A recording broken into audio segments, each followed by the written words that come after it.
أعوذ بالله من الشيطان الرجيم بسم الله الرحمن الرحيم رب اشرح لي صدري ويسر لي أمري واحلل عقدة من لساني يفقهوا قولي السلام علیکم.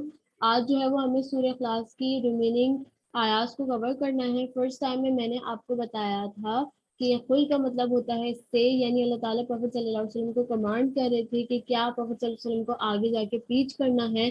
اور خل سے یہ بھی واضح ہو گیا تھا کہ جو ہے یہ ورڈز اللہ تعالیٰ کی طرف سے ہے، یہ پروفیٹ صلی اللہ علیہ وسلم اپنی طرف سے نہیں بول رہے.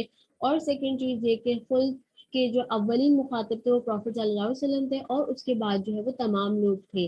ہوا کا لفظ اللہ تعالیٰ کی گریٹنس کو ڈسکرائب کرنے کے لیے استعمال ہوا تھا.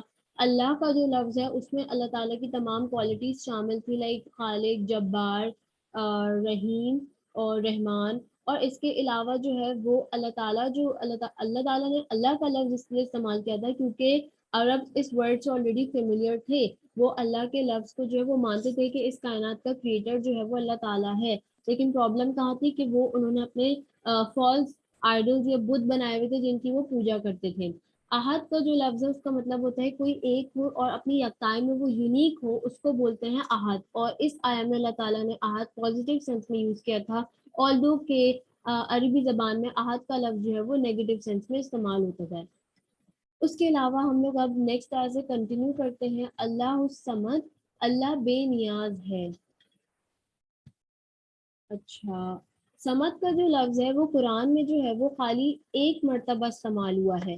اور سمد کا مطلب ہوتا ہے کوئی ایسا جس کی طرف لوگ ضرورت کی طرف اس کی ضرورت اپنی ضرورت میں اس کی طرف رجوع کرتے ہو، اس کی طرف دوڑتے ہو، اور وہ اس کو کسی کی ضرورت نہ ہو، اس کو کسی کی نیڈ نہ ہو، اس کو کہتے ہیں سمد. اب سمجھ میں اور بھی اس کی اور بھی ٹرانسلیشن نکلتی ہیں، لائک اسکالرز اور علماء نے جو ہے وہ اس کو ایکسپلین کیا ہوا ہے کہ سمجھ اور ان کو سمجھ سے کیا اس کی میننگ ہے.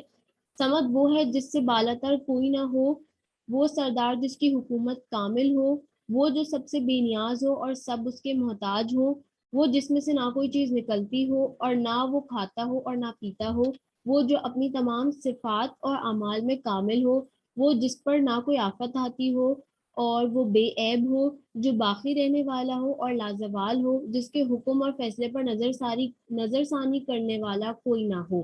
یہ سارے بھی سمجھ کے لفظ کی ایکسپلینیشن کی گئی ہے، لیکن بیسٹ ایکسپلینیشن یہی ہے کہ سمجھ وہ ہے جس کی طرف لوگ ضرورت میں رجوع کرتے ہیں اور اس کو کسی چیز کی ضرورت نہ ہو، اس کو کہتے ہیں سمجھ.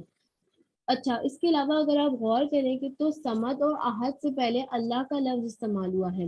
وہ اس وجہ سے کیونکہ اللہ کا لفظ استعمال کرنے کا ریزن یہ تھا تاکہ ان دونوں ورڈز کی امپورٹنس کو emphasize کیا جا سکے، ان کی امپورٹنس کو اجاگر کیا جا سکے. اس وجہ سے سمد اور احد دونوں کے لفظ کے آگے جو ہے وہ اللہ کا لفظ استعمال ہوا ہے. قل هو اللہ احد اللہ الصمد.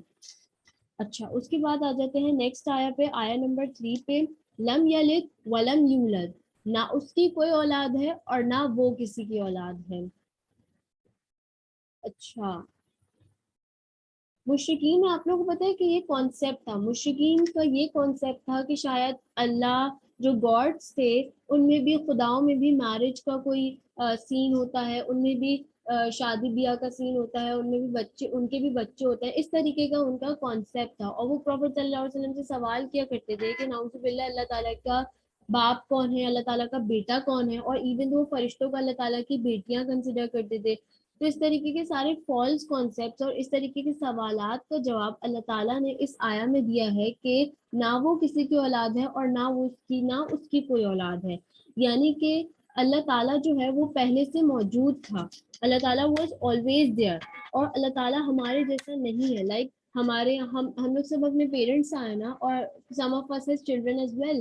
تو نہ ہی اللہ تعالیٰ کا، نہ ہی نعوذ باللہ اللہ تعالیٰ کسی پیرنٹ کی طرف سے آیا اور نہ ہی اللہ تعالیٰ کی کوئی اولاد ہے. اللہ تعالیٰ واز آلویز دیئر. تو ان ساری باتوں کا مس کنسیپشنز کا جواب اللہ تعالیٰ نے اس ایک آیا میں دے دیا ہے. اس کے بعد آ جاتے ہیں آیا نمبر 4 پر. ولم یکن لہ کفوا احد، اور نہیں ہے اس کا ہمسر کوئی. اوکے، تو آیا نمبر 4 جو ہے وہ بیسیکلی